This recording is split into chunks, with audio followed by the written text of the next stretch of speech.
Hey everybody, it's Dad, welcome back to Wolf Tales. I think last we left off. Well, Mirari and Fuyu are preparing to leave to deal with a competitor to Mirari's station, which could potentially end badly, but hopefully it'll go well if it actually does occur, due to the fact that I've convinced them to stop and make plans. But anyway, also Mirari were talking to us, but we got interrupted. After supplying Fuyu with the information and materials she needs, I begin my trek outside.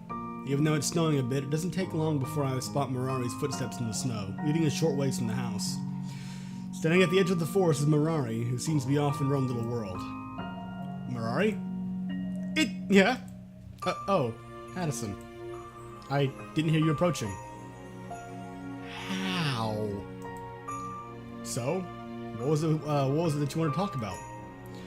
It must be pretty serious if you don't want to talk about it in front of your own pack. It is precisely because they are in my path that I do not wish them to hear this.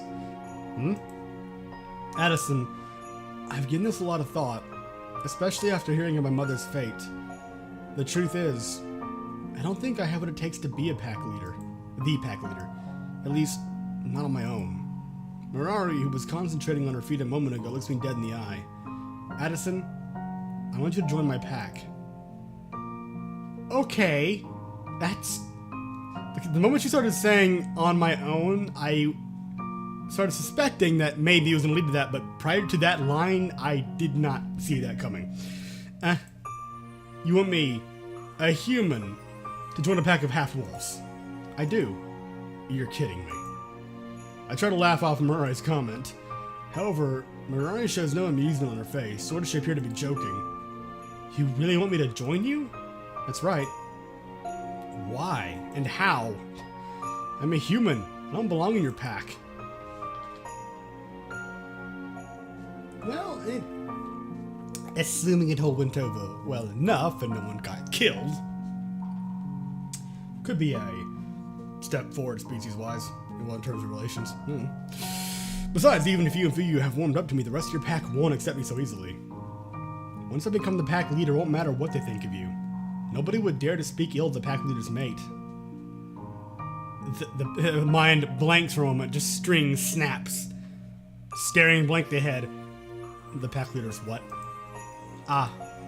Mirari quickly covers her mouth with her hands, her face turns bright red. No, that is, as someone I personally chose to and brought into the pack, it would only be natural for people to, you know. Mirari began to squirm as she cast her eyes towards her feet once more. Still red in the face, Mirari looks up at me with upturned eyes. Would that really be so bad? You said last time that it's okay as long as there's love, and I really do, Mirari's voice becomes barely audible as she forces herself to continue speaking. Anyway, that's what I've been thinking. So please, Addison, take your time and think about what I've said. Suddenly full of life once more, Mirari exits in a hurry. Covering her face with her hand, she runs towards the cabin and quickly disappearing from my sight. As she runs off, all I can do is sit there, shocked, unable to fully comprehend what has just happened. I must have heard Mirari wrong. There's no way that what she said was just now was what she honestly feels. I mean, if I were to take everything Mirari said now at face value and took her words literally, then the logical conclusion would be that she loves me. No shit.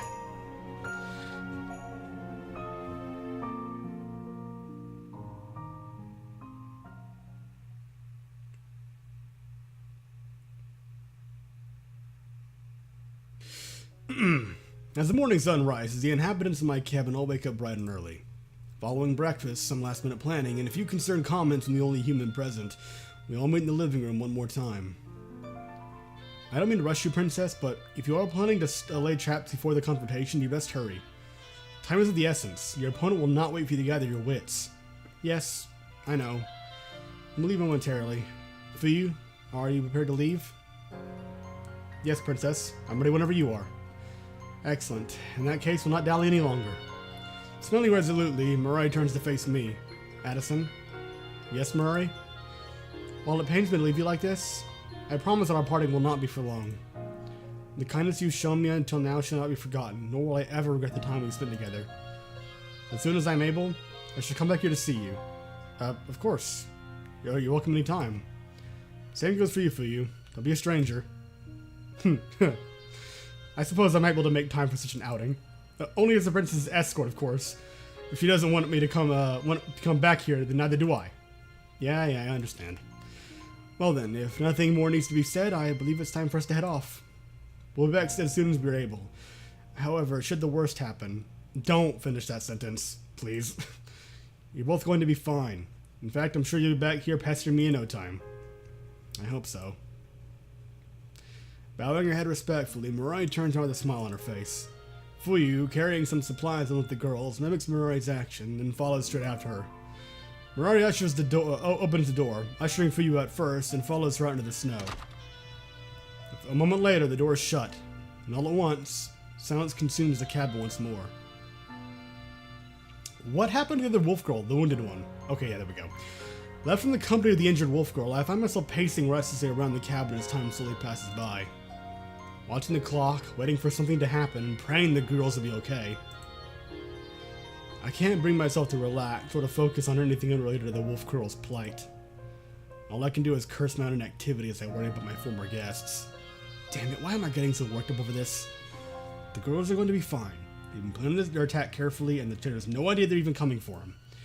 They have my map, some crude traps they made, and probably even the support of those who followed Mirai's parents.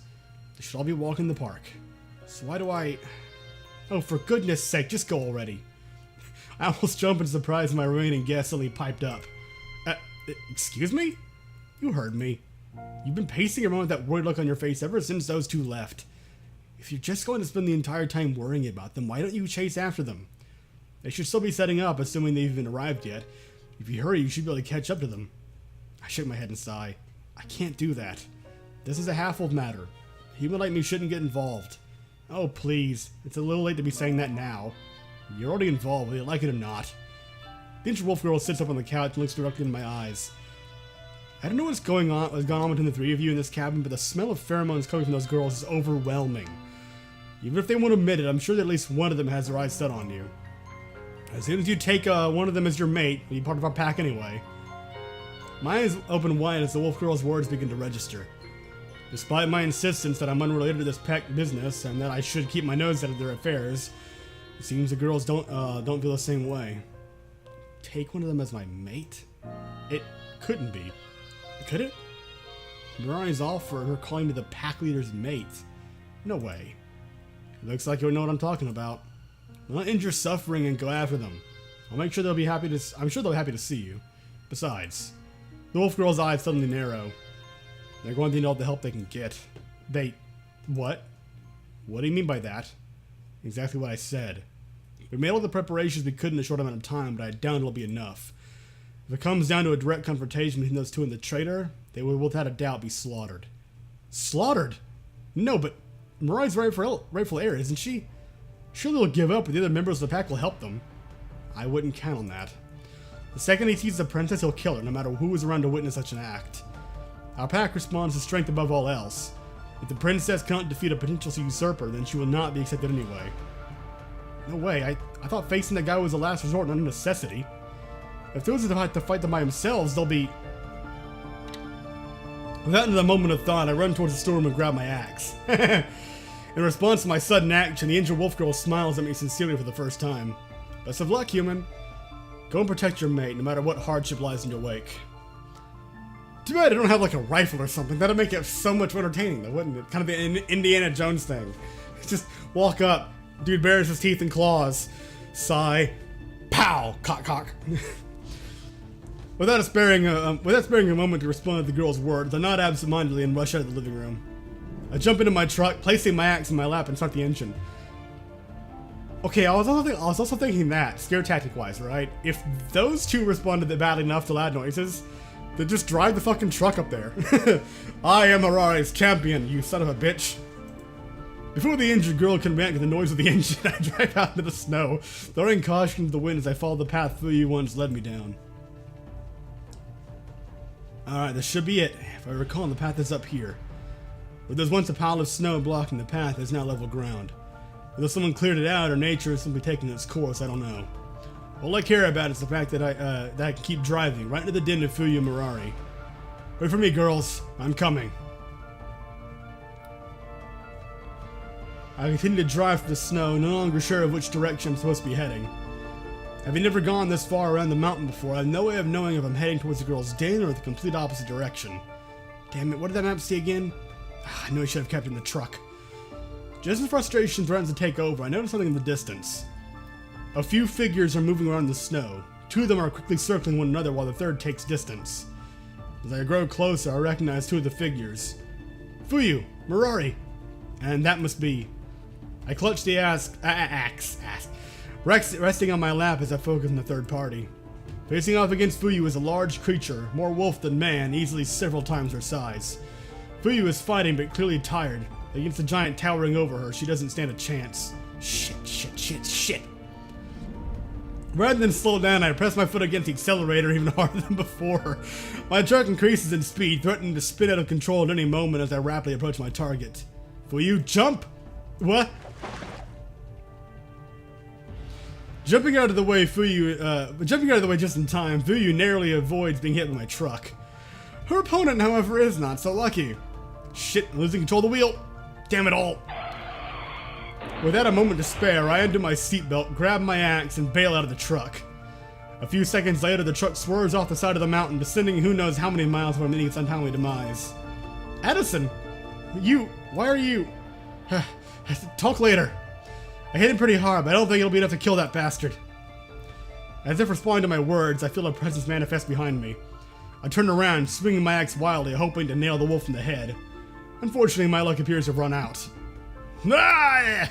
Human filth! Kit! My axe strikes the wolf in what I assume to be his ribcage. Unfortunately, my attacks only serves to enrage the beast. The next moment, he swipes his mighty claws sideways, ripping the axe from my hands. Before I can so much as reach for my weapon, the wolf pounces on me, pinning me to the ground. Die, human! Nah. My eyes widen as the wolf raises its claws.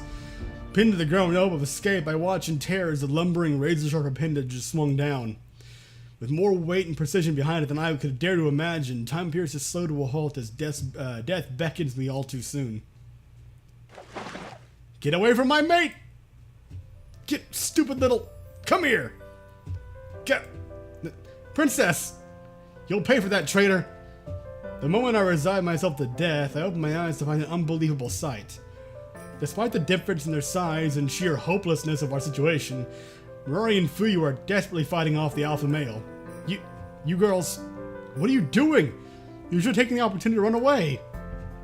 I can never do that. How could I possibly run away with my tail between my legs while you save me yet again? Forget about keeping score, we're talking about life and death here. You should flee and save yourself. Never. Even if I lose my life, I'll not let you down again. Fee and I will hold him off. Only that, please escape.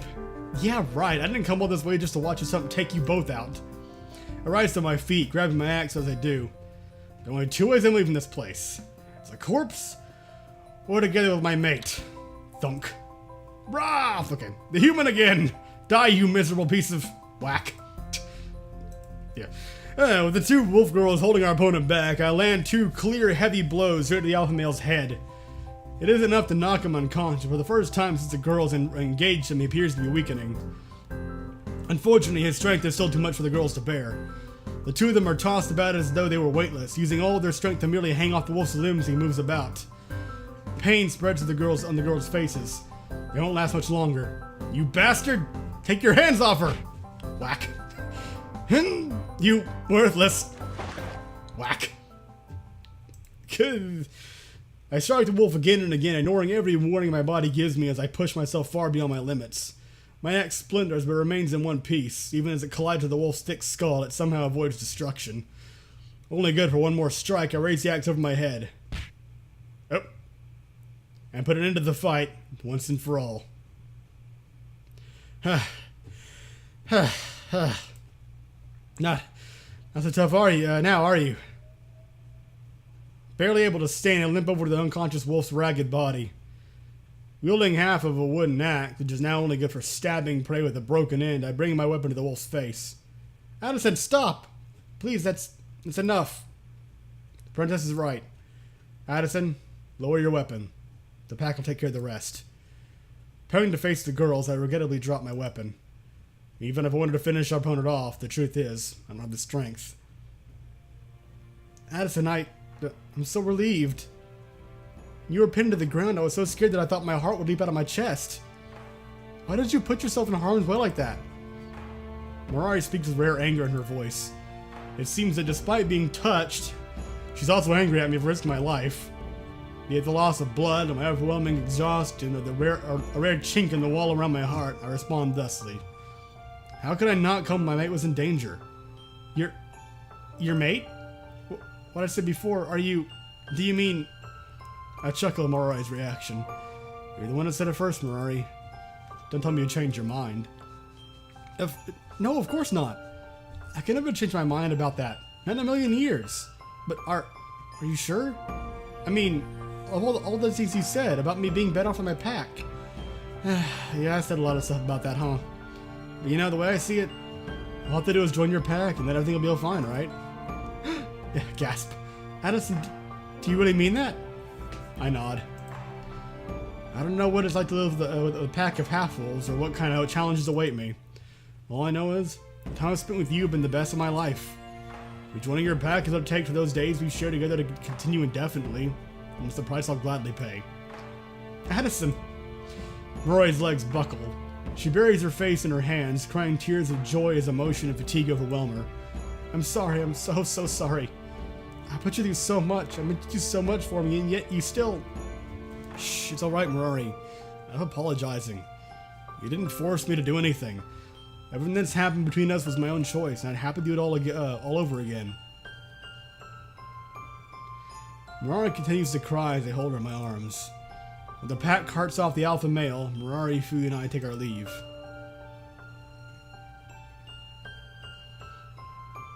We slowly trudge through the snow, heading back to my cabin with clear exhaustion and relief painted all over our faces. Finally, it's over.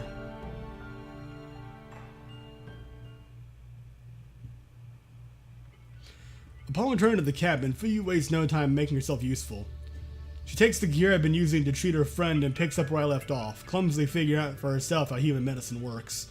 Before long, Fu's treatment becomes centered around her dialogue with the injured girl, rather than the actual application of medicine. She tells the injured girl everything that happened, including the many embarrassing things that were said. Thankfully, by the time she gets to that part, I've already left the room. And so is Mirari. And so, here we are again. I'm gonna ask this once just to make sure, but are you really okay with this? I appreciate your concern, Addison, but it's unnecessary. If I didn't want this, I wouldn't have come here in the first place. Smiling gently, Mirari sits down on the edge of my bed. Despite her apparent composure, I can see that her hands are shaking, and I don't miss the quick glance that she throws my way. Prepared or not, Mirari is still nervous. Do you remember what you said last time, Addison? You told me that I should save myself for someone I love, and only do this with them if they love me back. Well, I'm sure it goes without saying at this point, but I love you, Addison. From the bottom of my heart, I truly do love you. Mirari fidgets, her face bright red as she smiles and looks down at the floor. How about you, Addison? Do you... I mean, not to put you on the spot, but... I love you too, Mirari. I meant everything that I said today. About staying with you, joining your pack, and of course, becoming your mate. Mirari's body grows rigid as my heartfelt words reach her. It takes Mirari a few seconds to settle down, but when she does, a lengthy sigh escapes from her lips. In that case, this time around, there's no reason to hold back. Okay then. This time for sure, I'm gonna make you mine, Addison. She kisses me, slowly at first, but growing in speed and force. I feel her wrap her arms around me and pull me towards her. I feel her hands pressed against my hips, urging me to move toward the bed. Whoa! Surprised by her forcefulness, I fall into the bed as Mirari brings me down on top of her. Behind her blushing cheeks and smiling lips, there's fierce determination hidden in Mirari's eyes. Ha! Go easy on me. I'm sorry, but I don't think it's gonna be possible. I chuckle at Mirari's sudden assertiveness. Smile, and I lean up and gently kiss her on the lips. We spend the night together, lost in pleasure we'd never felt with anyone else.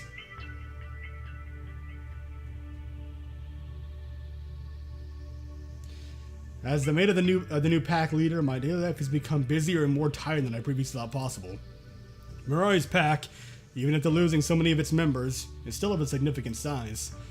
I could spend years as part of the pack and still never manage to remember everyone's name. Thankfully, to my surprise, the pack welcomes me, just as it does Mirari. Mirari, the rightful heir, and Addison, the human who defeated the would-be usurper. Needless to say, we're a pair whom everyone has their eyes on. Despite my position by Mirari's side, there is surprisingly little expected of me. My main duty within the pack is to teach everyone, particularly the young cubs, about human society. How to watch out for traps, when to flee and when to fight, to which human supplies are edible, and so on.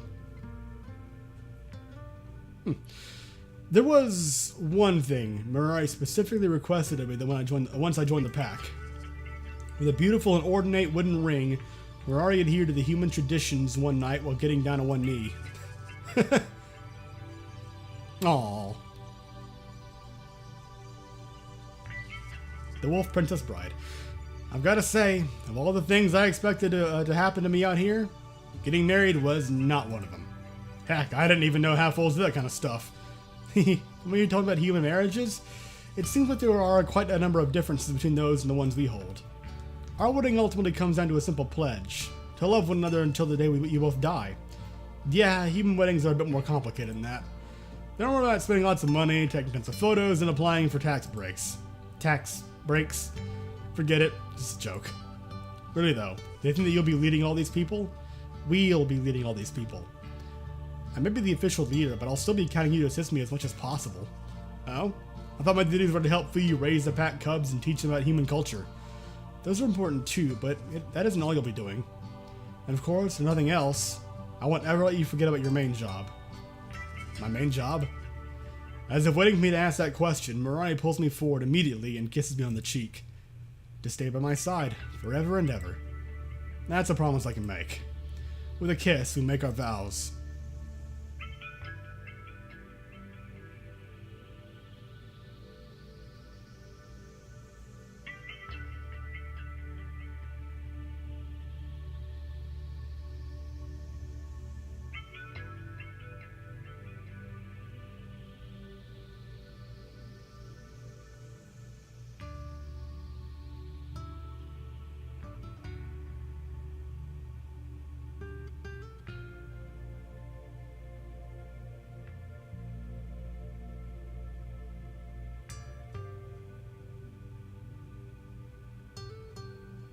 And thank you very much to the devs for making this game, because it's been a lot of fun. There we go. Right. I am probably going to try and go back and do Fuyu's route, but it'll be in the vein of just going through the unique scenes that she has. And unless I'm misremembering something, I think maybe it starts, well, at their argument. Maybe. I think that might be where you kind of choose which one you're going for. We'll see. In any case, that's where I'm probably going to start recording for Fuyu's specific route stuff and go on from there. So, thank you very much for watching. I hope you enjoyed, and I will see you in the next episode.